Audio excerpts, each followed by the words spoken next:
Ahora, Guille, yo pienso que hemos ido dejando a un lado temas que son muy especiales y muy específicos como para que necesitamos tratar y que puede haber muchas malas interpretaciones. Y uno de ellos es la Eucaristía. Ay, sí, sí, qué bueno que vas a tocar ese tema. O sea, porque es entrar en un terreno muy álgido y donde se tocan muchísimas conciencias, ¿no? Pero creo que es necesario el adentrarnos un poquito y ver la Eucaristía desde el punto de vista de la divina voluntad, Exactamente. ¿sí? Aunque nos brinquemos un poco y dejemos aparentemente a un lado los escritos, ahorita. Sí, como tú dices, aparentemente. Uh-huh. Entonces, Guille, hablar de la Eucaristía es un reto. Y no es por lo difícil tanto del tema, sino por los conceptos que nos hemos formado de ella. Eh, lo primero habría que ver que la Eucaristía como tal fue preanunciada o anunciada desde el Antiguo Testamento, ¿no? Salomón en los libros de los Proverbios dice que la sabiduría se edificó una casa con 7 columnas. La iglesia lo pone como los 7 sacramentos. Ajá. Y que preparó una mesa y envió a sus criados a decir, venid, comed el pan y bebed el vino que os he preparado. Y bueno, pues creo que el símil es bastante obvio, ¿no? Clarísimo. O sea, ¿no? Igual Malaquías, uno de los profetas, hablando de las impurezas de los sacrificios de la ley, dice que desde donde sale el sol hasta el ocaso, grande es mi nombre entre las gentes, y en todo lugar se sacrifica y ofrece a mi nombre una oblación pura. Está hablando del sacrificio de Jesús, ¿no? Sí. Entonces, bueno, la realidad, Guille, de la presencia real de Jesús en la Eucaristía realmente está dicha desde Jesús mismo, ¿no? O sea, él es el que lo dice, cuando dice yo soy el pan de la vida. Sí. Si uno come de este pan, ¿no? O sea, vivirá para siempre, ¿no? Ajá. Entonces, bueno, ahí está ya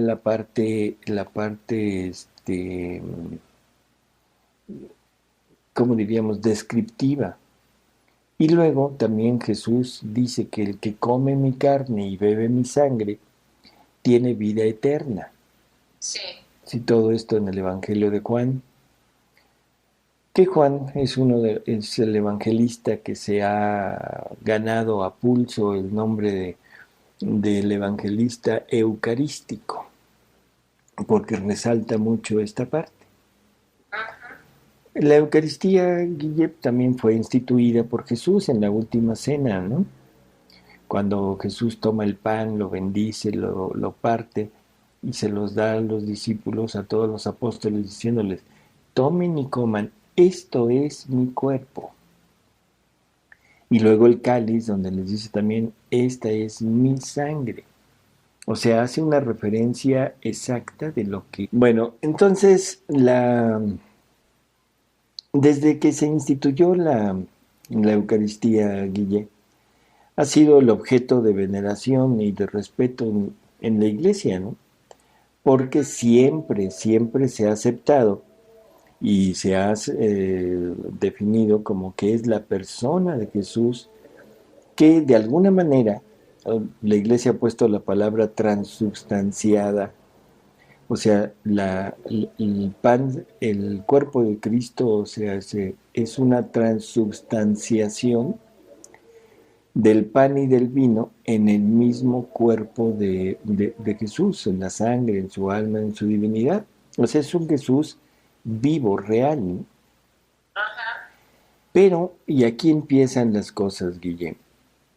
El, el hecho de que Jesús esté ahí, o sea, es que se encuentra en espera de su criatura, o sea, de nosotros, para llegar a nosotros, para darse a nosotros, ¿sí?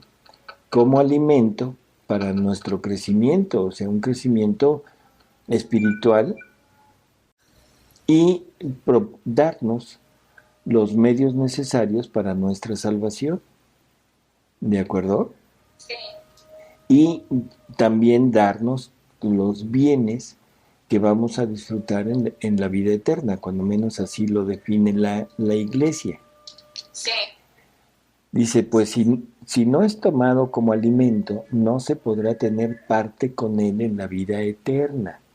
Esto es sacado del Evangelio de San Juan que acabamos de leer, ¿no?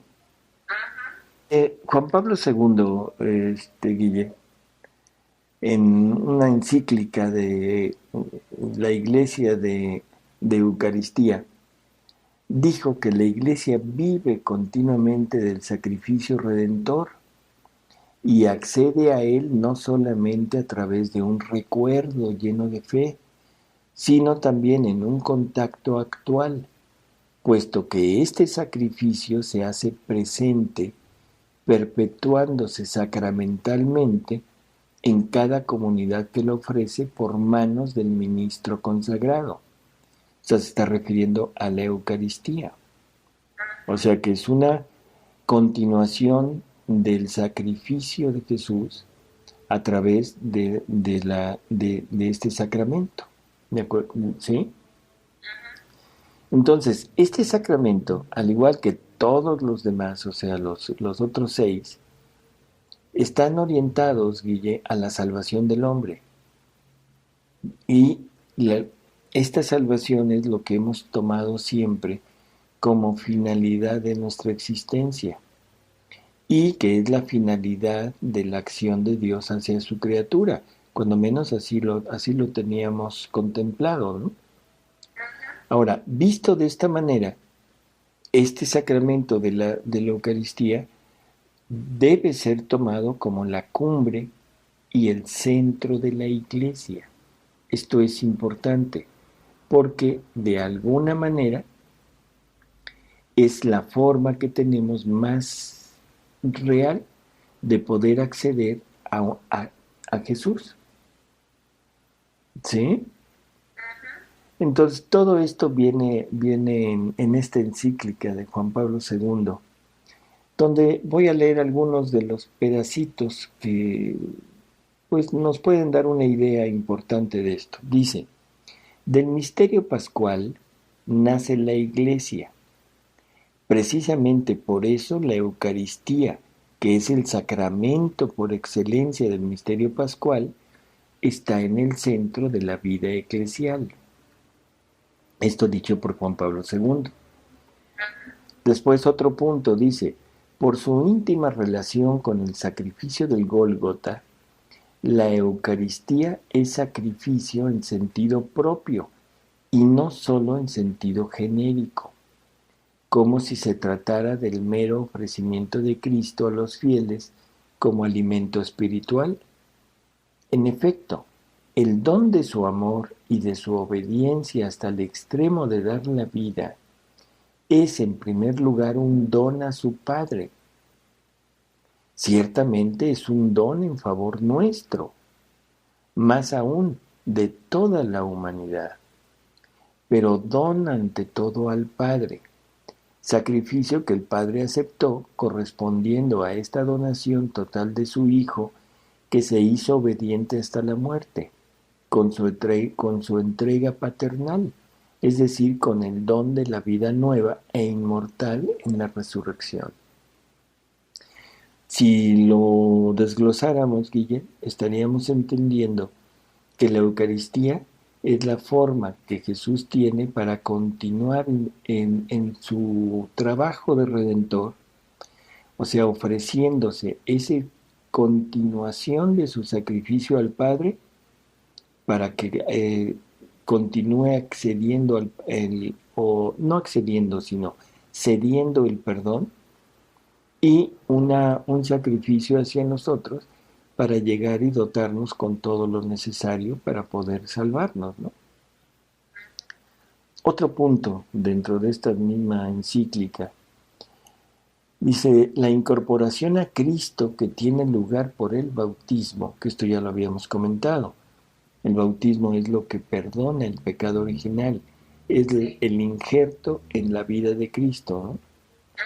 Se renueva y se consolida continuamente con la participación en el sacrificio eucarístico. ¿Sí?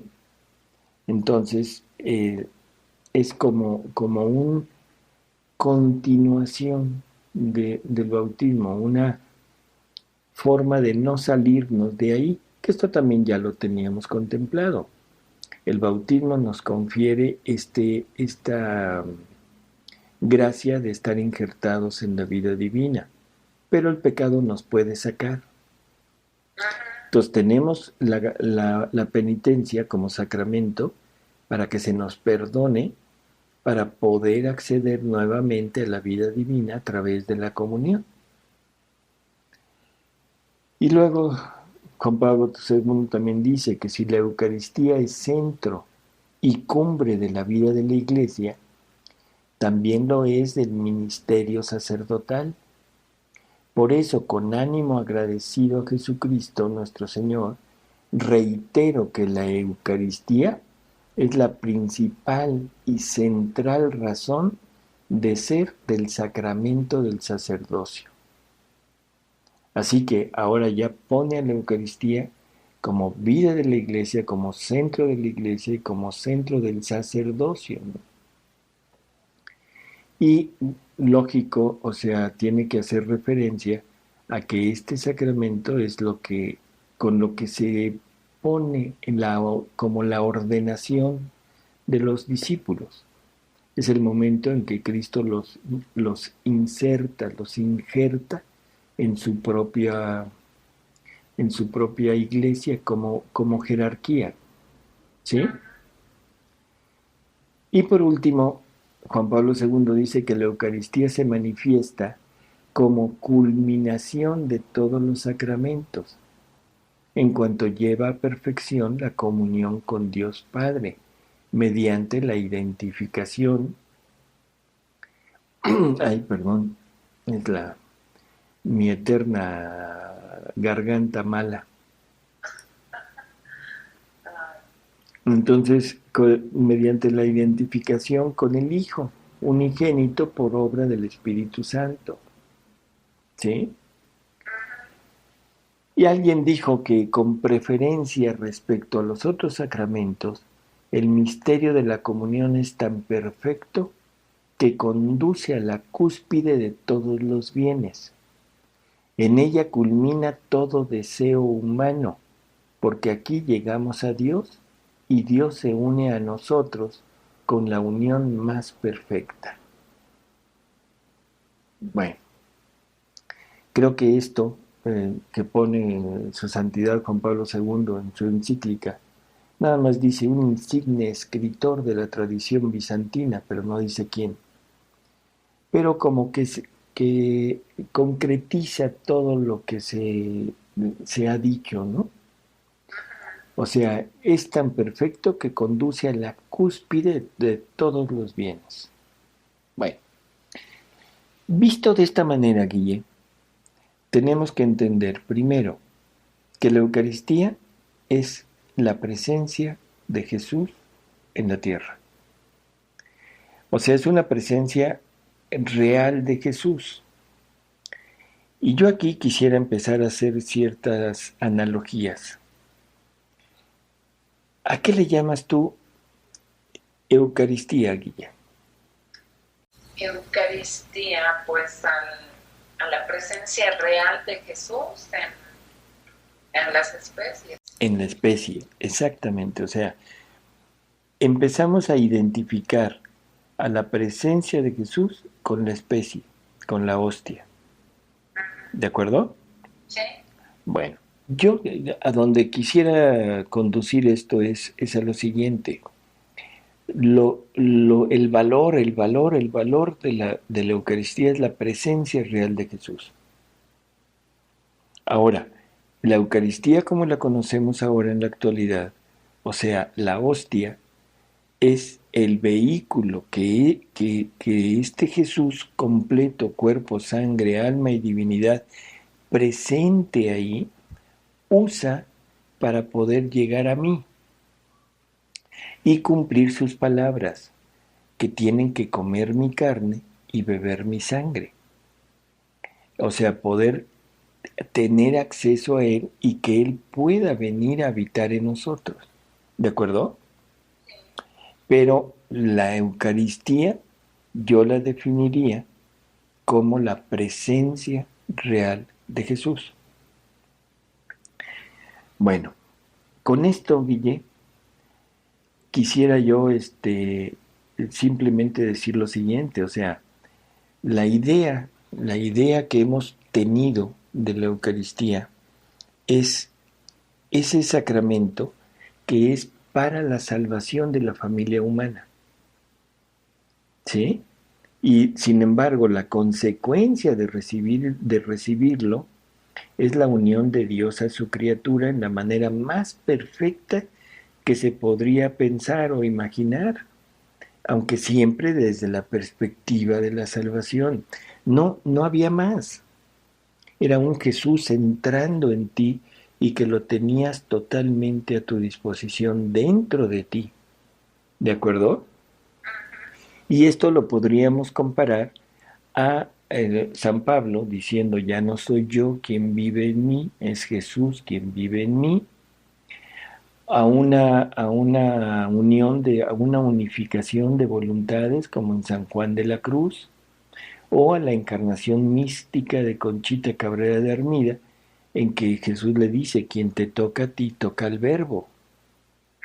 O sea, es un tener la presencia de Jesús real en mí. ¿De acuerdo? Sí. Bueno, en, en forma general, si esto fuera así, o sea, ¿cómo decirlo? La cumbre de todo. Bueno, antes de eso, vamos a tratar de resumir un poquito, a concluir. La Eucaristía es por medio del sacerdote, es verdaderamente un Jesús vivo, ¿sí? Es la continuación, la perpetuación de su sacrificio, por lo que nos debe todo el respeto, la adoración que la criatura puede hacer, todo el amor que la criatura le puede otorgar, ¿sí? Pero ahora vamos, Guille, a analizar esta Eucaristía, pero desde la perspectiva de los escritos de Luisa Picarreta, ¿no? Y vamos a ver cuál es la causa que originó el que Jesús quisiera quedarse entre nosotros. ¿De acuerdo? Y la causa nos va a dar la finalidad, o sea, así que todo va junto con pegado. Hasta ahorita teníamos que la causa era la salvación del hombre. O sea, la finalidad era la redención. Vamos a leer, Guille, la lectura del 24 de enero de 1938. Dice Jesús, ahora, habiendo cumplido mi camino acá abajo, partí para el cielo y al mismo tiempo quedé aprisionado en cada hostia sacramental. Pero ¿sabes por qué? Porque mi amor, formándome una dulce prisión, me dijo, la finalidad por la que descendiste del cielo a la tierra no está cumplida. Qué palabras tan, no sé, curiosas. todavía el fin por el que viniste, el fin por el que se accedió a que el que se concedió, perdón, el que descendieras, todavía no se cumple, ¿sí? El reino de nuestra voluntad, ¿dónde está? Ni existe ni es conocido. Así que quédate prisionero en cada hostia sacramental. Así no será un solo Jesús como en tu humanidad, sino tantos Jesús por cuantas hostias consagradas existan. Tantas vidas tuyas harán brecha y furor de amor delante a la divinidad y brecha y furor de amor a cada corazón que te recibirá. Estas vidas tendrán una palabrita que decir para hacer conocer nuestro querer, porque estas vidas, cuando desciendan en los corazones, no serán vidas mudas, sino hablantes. Y tú hablarás en lo íntimo de sus corazones de nuestro fiat. Serás el portador de nuestro reino. Creo que es clarísimo. ¿Qué podemos sacar de estas palabras, Guille? Así como primera cosa. La finalidad no es la salvación del hombre. Así es. Aunque va implícita, o sea, por favor, esto va, ahí va la salvación del hombre, pero no era la finalidad de Dios. La finalidad de Dios era el reino de la divina voluntad. Sí. Y para eso, como todavía no está cumplido, ahora el amor divino le dice a Jesús, le dice, pero es que todavía no se cumple. Así que ahora, no un solo Jesús sobre la tierra, sino muchísimos Jesuses, tantos como hostias haya, para ir llegando a la criatura, para irle dando, no sé, o sea, dándole amor, dándole verdades, dándole inteligencia, dándole luz, para irlas conduciendo hasta llegar al reino. Sí. Entonces creo que esto es bastante claro. Primera diferencia, no es la salvación, es el reino de la divina voluntad como finalidad. Así es. ¿Sí? Entonces dice Jesús, yo vi justas las pretensiones de mi amor y de buena gana me quedé en la tierra para formar el reino de mi voluntad hasta que sea obra completa. Y luego le dice Jesús a Luisa, dice, mira, si yo partí para el cielo y al mismo tiempo me quedé en la tierra, mi vida esparcida en tantas hostias sacramentales no será inútil acá abajo, no, sino que formaré con certeza el reino de mi querer. Yo no me habría quedado si supiera que no iba a obtener mi intento, mucho más que me cuesta más sacrificio que mi misma vida mortal. Dos cosas, Guille, que nos deberían de hacer meditar años enteros. Sí.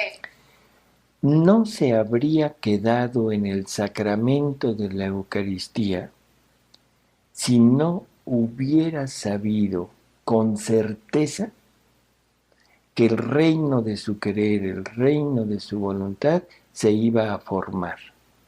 Claro. Eso, Guille, nos quita totalmente la idea de que la Eucaristía es con fines de redención. Sí. O sea, porque aquí lo dice, claro, no me hubiera quedado. ¿Sí? Y segunda cosa que es también importantísima, Guille. Me cuesta más estar en la hostia que en todo mi vida mortal.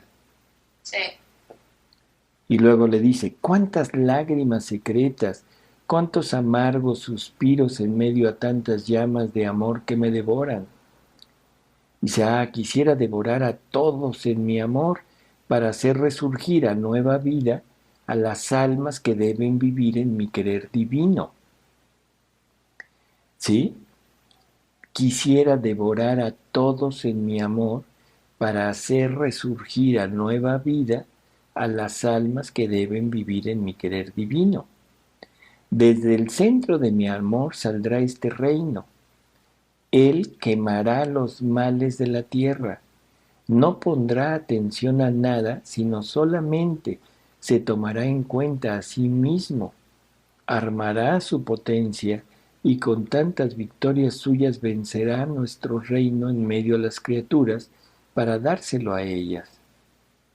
Desde cada tabernáculo mis oraciones son incesantes para que las criaturas conozcan mi voluntad para hacerla reinar.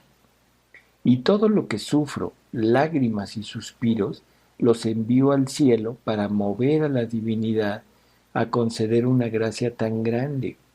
Y las envío también a cada corazón para moverlos a compasión de mis lágrimas y penas, para hacerlos rendirse y recibir este bien tan grande. Hay mucho, mucho que decir todavía. Y vamos a tratar de continuar. Habíamos visto la perspectiva de la Eucaristía desde el punto de vista de la Iglesia. sí, Y quedamos de ver ahora la Eucaristía, pero desde el punto de vista de los escritos de Luisa, ¿no? ujú, O sea, para tener esa imagen de ahora que no diferencia, sino esa apreciación desde el punto de vista de la divinidad. La causa de la Eucaristía, desde el punto de vista de la Iglesia, es primero redentora, ¿te acuerdas? sí, Segundo, continuadora del sacrificio de Jesús, que se suma a la misma finalidad redentora. ujú, Vamos bueno, el siguiente es por amor, o sea, por amor a nosotros, por amor a Él acepta el quedarse en esta Eucaristía sí, con esos dos fines. Ahora vamos a oír del mismo Jesús la causa de la Eucaristía. En un dictado del 24 de enero de 1938, le dice, ahora, habiendo cumplido mi camino acá abajo, o sea, de su vida aquí mortal, se partí para el cielo y al mismo tiempo quedé aprisionado en cada hostia sacramental. Pero ¿sabes por qué? Porque mi amor, formándome una dulce prisión, me dijo, la finalidad por la que descendiste del cielo a la tierra no está cumplida.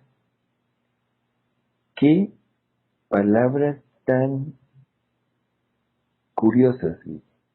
sí, Lo está diciendo, o sea, en el momento que parte para el cielo, o sea, ya había resucitado, ya sí, había estado aquí con sus discípulos, con los apóstoles, con María, ya había demostrado que había resucitado, ya estaba todo eso. Y en ese momento es cuando su amor como que lo inquiere y le dice, oye, es que la finalidad por la que estás aquí no está cumplida. O sea, entonces creo que es muy lógico y válido pensar y deducir que la redención no era la finalidad. Así que, entonces vamos a ver, dice la finalidad por la que descendiste del cielo a la tierra no está cumplida. El reino de nuestra voluntad, ¿dónde está? Ni existe ni es conocido. Así que quédate prisionero en cada hostia sacramental. Así no será un solo Jesús como en tu humanidad, sino tantos Jesús por cuantas hostias consagradas existan. Tantas vidas tuyas harán brecha y furor de amor delante de la divinidad, y brecha y furor de amor a cada corazón que te recibirá. Entonces, ya lo tenemos definido, Guille. La finalidad de la Eucaristía es el reino de su voluntad. Ujú. ¿De acuerdo? Y que ahora ya no es nada más un Jesús en su humanidad, sino es el mismo Jesús en cada hostia sacramental para llegar a nosotros, ¿sí? Sí, Entonces, y cada una de estas vidas hará furor, hará una brecha de amor en nuestros corazones. Y es lógico, Guille. Imagínate que Jesús se hubiera quedado y estuviera en Palestina. claro, Los que estamos aquí no tendríamos la oportunidad de estarlo oyendo continuamente, de estarlo siguiendo, de estar recibiendo de él la enseñanza. ¿De acuerdo?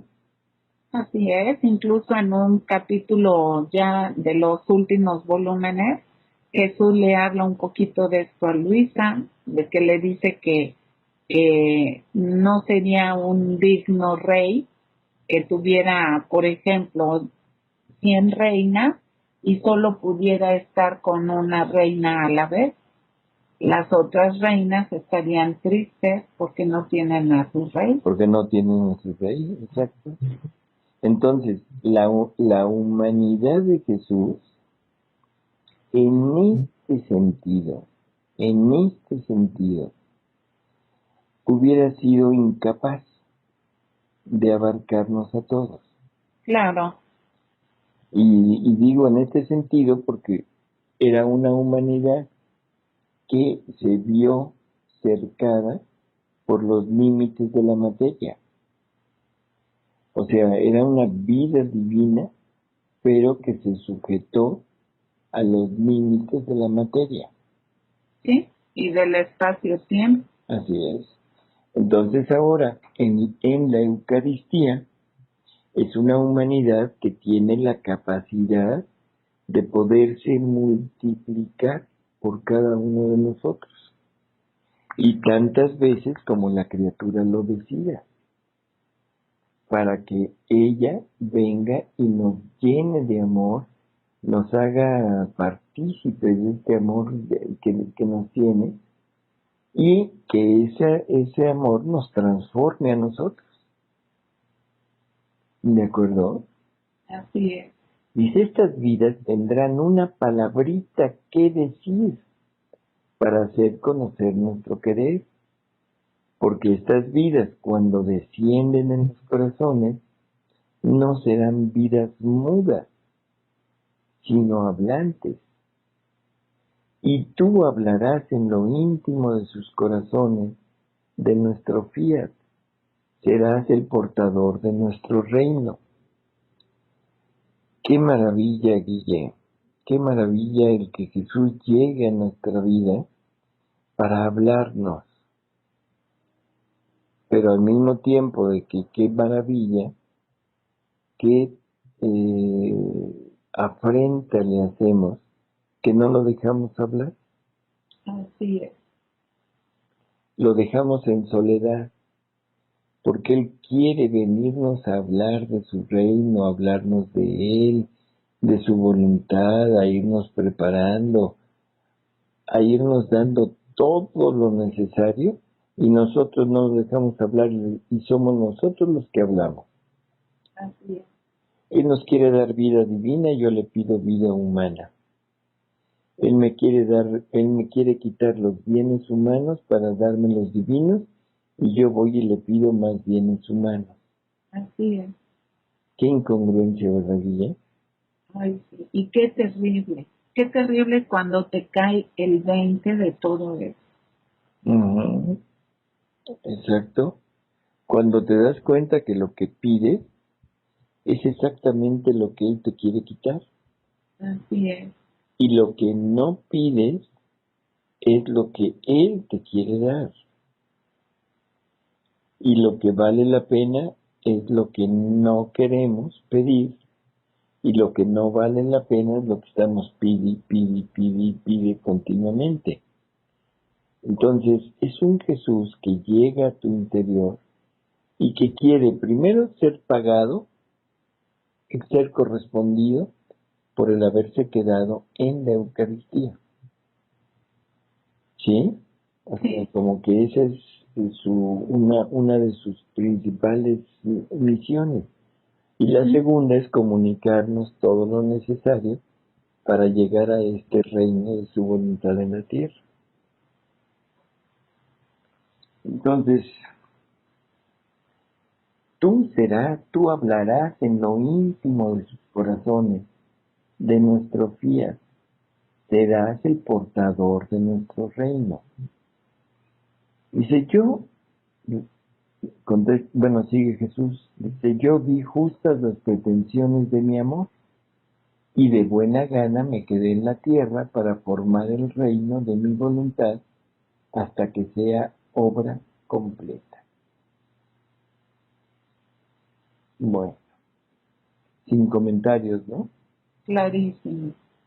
Luego dice, mira, si yo partí para el cielo y al mismo tiempo me quedé en la tierra, mi vida esparcida en tantas hostias sacramentales no será inútil acá abajo, no, sino que formaré con certeza el reino de mi querer.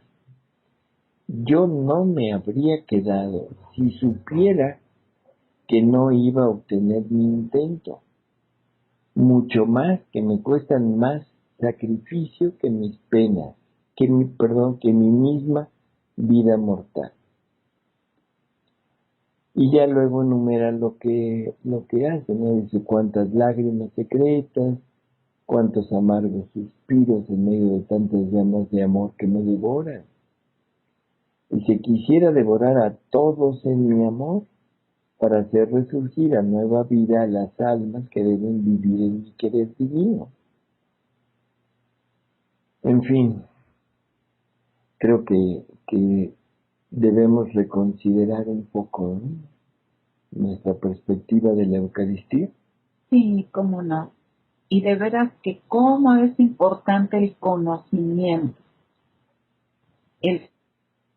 que Jesús nos va pues dando, iluminando en estos escritos de Luisa Picarreta respecto a la Eucaristía es importantísimo. Como tú dices, nos tiene que cambiar la perspectiva totalmente. Claro, o sea, ya no podemos seguirla viendo como la veíamos, ¿no?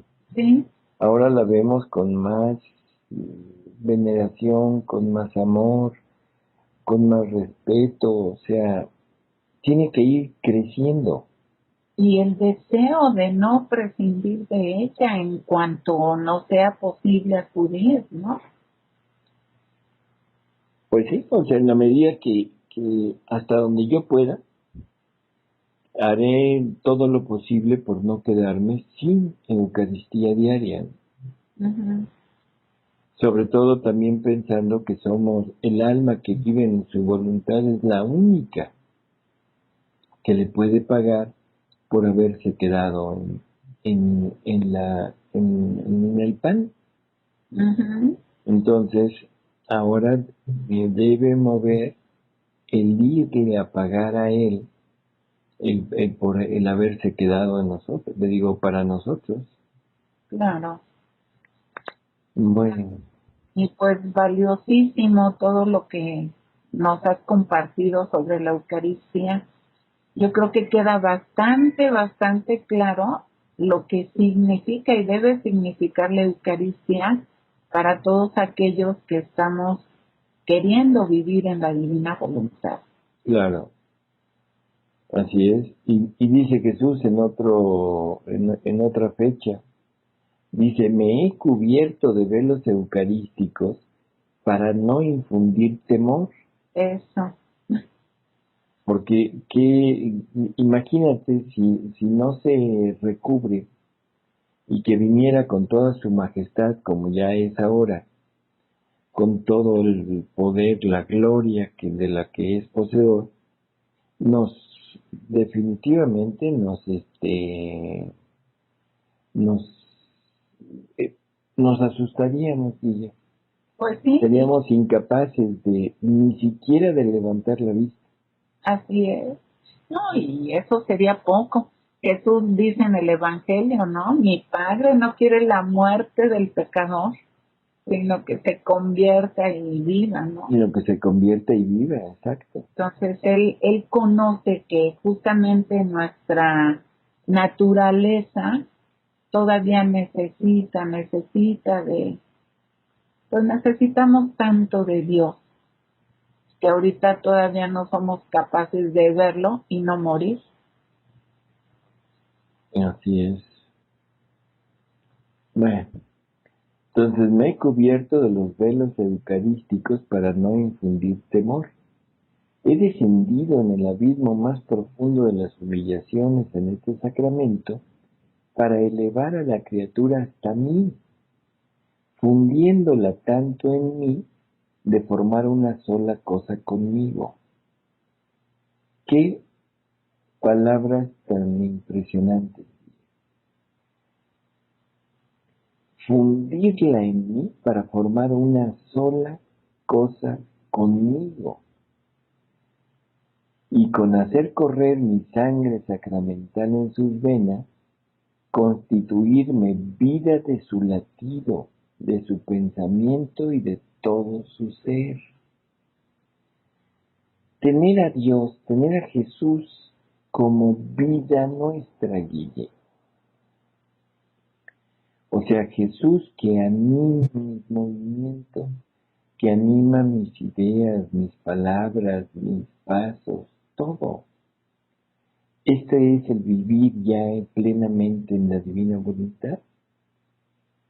O sea, un ser vivificado, movido por Dios. Por lo tanto, todos los actos de la criatura vueltos actos divinos, porque son hechos por Él. ¿De acuerdo? Sí, Mi amor me devoraba y quería devorar a la criatura en mis llamas para hacerla renacer como otro yo. Por eso quise esconderme bajo estos velos eucarísticos y así escondido entrar en ella para formar esta transformación de la criatura en mí. Bueno, pues otra vez lo mismo, ¿no? Entonces, en estas palabras, Guille,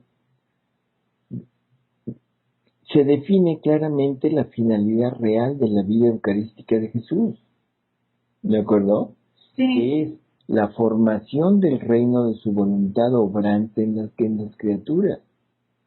Y sólo así es congruente la finalidad del sacramento con la finalidad de la redención, la cual, o sea, la misma redención, los sufrimientos, todo lo que Jesús pasó, eh, también su fin último es la de formar el mismo reino. ¿Sí? Aunque en el principio, como inicio de esta formación del reino, estaba como requisito la redención del hombre. O sea, salvar las habitaciones para después salvar al que debía habitarlas. uh-huh. ¿Sí? O sea, a Dios mismo. Entonces Jesús, este Jesús eucarístico, debería servirnos de guía, de maestro, y hablándonos en nuestro interior. ¿Y hablándonos de qué? Pues de su querer, de su voluntad, de su fiat, ¿no? O sea, preparándonos para el recibir, disponernos nuevamente al reino, ¿sí? Al reino de su voluntad, pero obrante en nosotros. Ahora, no solamente la Eucaristía, sino todos los sacramentos, Guille, están dirigidos a la misma finalidad, ¿sí? Pero el más notorio es este. Bueno, no sé si con esto quede clara la finalidad de la Eucaristía. ¿Cómo lo ves, Guille? Sí, yo pienso que sí, bastante claro y sobre todo pues para quitar esa idea que de repente sale por ahí de que viviendo en la divina voluntad pues ya no se necesitan los sacramentos, ¿no? Yo creo que ya quedó clarísimo. Bueno, ahora, en alguna ocasión existe un dictado en donde Luisa le expone a Jesús la dificultad del sacerdote para aceptar que la divina voluntad sea el centro de nuestra religión, ¿sí? Y cuando que el sacerdote decía que el centro era la Eucaristía. Sí, ¿Sí lo recuerdas? sí, Es 27 de noviembre de 1917, Guille, sí, que le dice que está hablando de su voluntad y entonces Luisa dice, dentro de poco dirá que su voluntad es más que la misma comunión. sí, Y él ha agregado, cierto, cierto, porque la comunión sacramental dura pocos minutos. Mi voluntad es comunión perenne, más bien eterna, que se eterniza en el cielo. La comunión sacramental está sujeta a obstáculos por enfermedades, por necesidades o por parte de quien la debe administrar, mientras que la comunión de mi voluntad no está sujeta a ningún estorbo, solo con que el alma la quiera y todo está hecho. Ninguna puede impedirle un bien tan grande, que forma la felicidad de la tierra y del cielo. Ni los demonios, ni las criaturas, ni mi misma omnipotencia. El alma es libre, nadie tiene derecho sobre ella en este punto de mi voluntad. ¿Sí? Luego dice, le dice, es verdad que el Santísimo Sacramento es centro, pero ¿quién lo instituyó? ¿Quién sojuzgó a mi humanidad a encerrarse en el breve giro de una hostia? No fue mi voluntad. Por lo tanto, mi voluntad tiene siempre la supremacía sobre todo. Y además, si el todo está en la Eucaristía, los sacerdotes que me llaman del cielo en sus manos y que están más que todos en contacto con mi carne sacramental, deberían ser los más santos, los más buenos, y en cambio muchos son los más malos. Sin comentarios. sí. Pobre de mí, cómo me tratan en el Santísimo Sacramento, y tantas almas devotas que me reciben, tal vez todos los días, deberían ser otras tantas santas, si bastara el centro de la Eucaristía. Y en cambio, cosa de llorar, están siempre en el mismo punto, vanidosas, iracundas, escrupulosas, etcétera. Pobre centro del Santísimo Sacramento, ¿cómo quedo deshonrado? ¿Sí? que, bueno, ¿qué comentar sobre esto, Guille? Creo que es muy entendible, muy lógico. Así que el centro, realmente el centro es la voluntad, la divina voluntad, porque es la que tiene sacramentado a Jesús. Así es. Pues Guille, se nos terminó el tiempo y pues un verdadero placer estar con ustedes. Sí, como no, también de aquí para allá. Y pues nos vemos la próxima semana, Guille. Sí, si Dios quiere, continuamos con nuestros diálogos. Claro. Y como siempre, Salvador, muchísimas gracias, infinitas gracias a Dios por ti, por el tiempo y la oportunidad que nos da de hacer estos diálogos para su gloria y bien de todos nosotros. Nos vemos en el siguiente encuentro. Sí. ¿Cómo no, Guille? Bueno, hasta luego. Hasta la próxima. Bye. Bye.